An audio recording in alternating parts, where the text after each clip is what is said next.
like a Hellcat.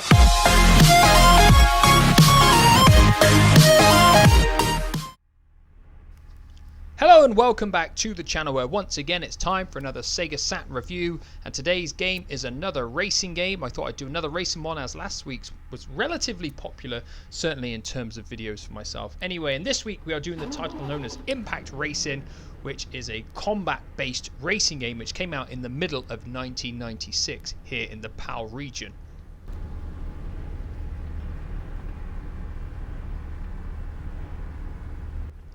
The setup for Impact Racing is slightly different to a standard racing game. Obviously, usually you try and drive around the track and end in first place. Impact Racing doesn't have any positions. Basically, you go around the race each lap and you have a certain amount of laps to do, but you're given a quota of kills to make in the race, and you have to finish the race without running out of time as well. So you don't end first, second or third in terms of position. You keep going around the track for the number of laps, trying to meet your kill quota to progress onto the special stage and then the next level, and you go through the game in this manner. It's not a game based on coming first, second or third. So once the title screen rolls around, you will realize that Impact Racing is a bare bone experience. We've got new game, load game, password where you can enter cheats, and options.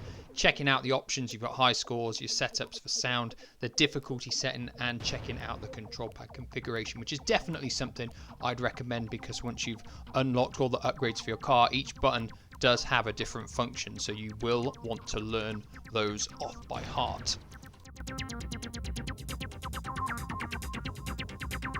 So when you start a new game, you will realize there are a selection of cars to pick from, and they all have slightly varying statistics in terms of their armor and their speed. So it is really a case of what you prefer, whether you want a faster car or a slower car, which is tougher. It really is up to you. It doesn't tend to make too much of a difference in terms of gameplay. Obviously, the ones with more armor will survive longer than the ones with lower.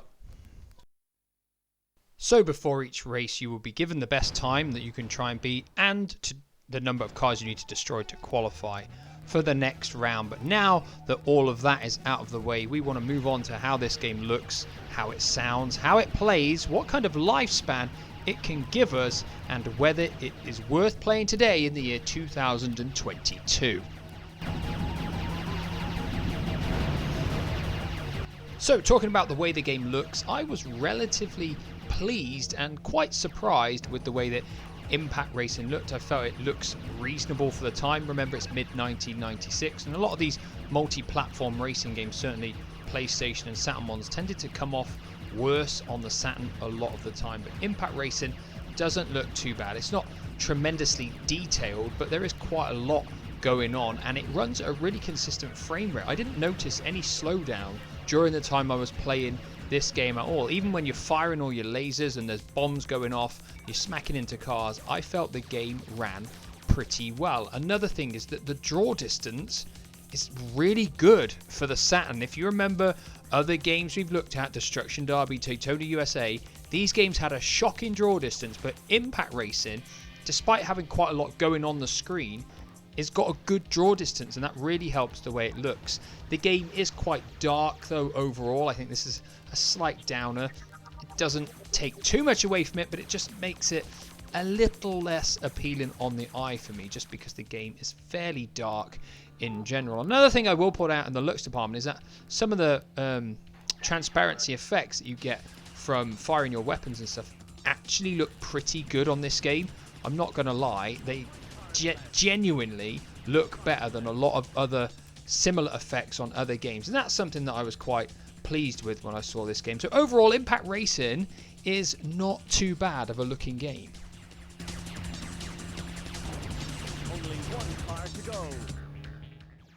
So moving on to the way the game sounds, and I was a little bit disappointed overall with the sound effects and the music of Impact Racing. I can't deny that.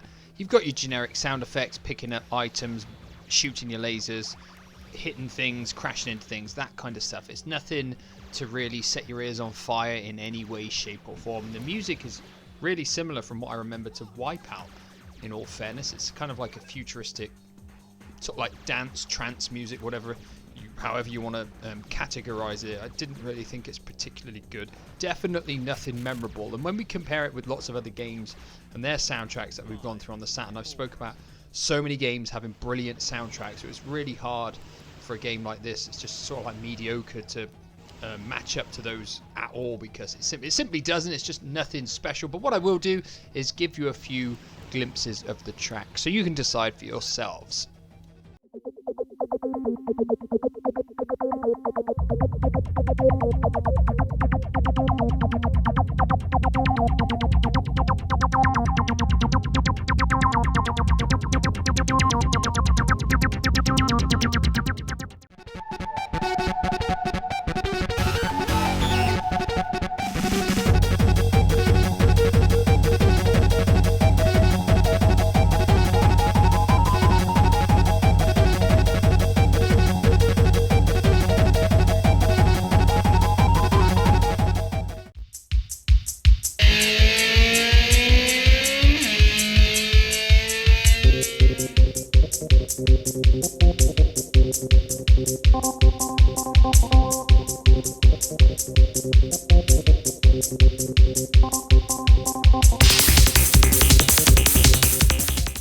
So in terms of the way that it plays, it's pretty simplistic. You've got a button to accelerate, and then you've got a different button corresponding for different features of the car, whether it's shooting lasers, dropping mines, setting down the fire tracks as you progress through the game and advance your weaponry. It's pretty simplistic. It handles definitely like an arcade style racer. It's forgiving. You can hit the walls, you can keep on going. You're not going to grind to a halt or anything like that, which is definitely more suited to this style of racing game, you know, driving around, smashing the other cars. Fits the game really well. The problem is it becomes pretty repetitive pretty quick. It's a case of just driving around, trying to smash the other cars and shoot them over and over again in each race. And for me, it's a kind of game that you can pick up and play for 10 or 15 minutes at a time, but after that, because the gameplay doesn't really have any depth to it, it does get a little bit tedious. One thing I would point out is that Wipeout would have probably benefited a little bit from having features from Impact Racing in terms of the way, you know, if you hit the side, your car can keep on going, no problem. You hit the side on Wipeout and it kind of grinds to a halt, and that was for me a really frustrating part of Wipeout. Impact Racing doesn't have that, and it definitely benefits because of it. But in terms of overall gameplay, it's not going to give you any long-term depth. It's definitely instant pick up and play for a few minutes here and there kind of thrills.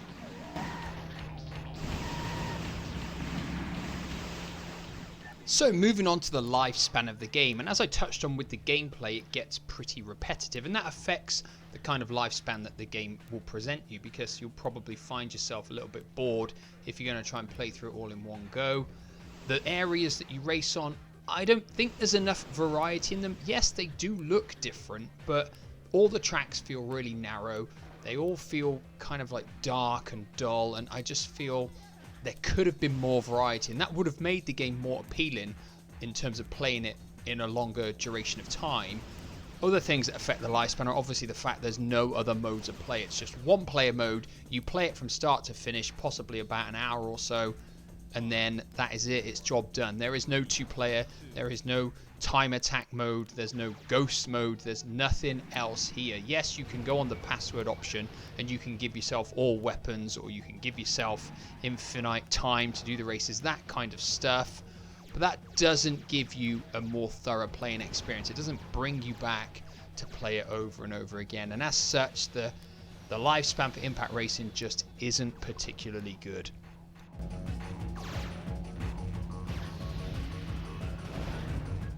Which brings us to the big question of whether I would recommend Impact Racing as a game to play here in 2022. Now, if you're comparing it with other Saturn racing games that are similar, it's better than Destruction Derby. I can't deny that. Is it better than Wipeout? Well, maybe it is, in all fairness. I'm not a big fan of Wipeout, but the problem it faces is the lack of variety and the fact it gets repetitive, and that for me is a big crippler. If we're just talking about racing games in general, then it's not going to rival Sega Rally. It's not even as good as probably Daytona USA, and like I've said before, I don't really like that game. And I actually probably enjoyed Gale Racer last week overall more than Impact Racing, and that was probably down to the better variety in the levels.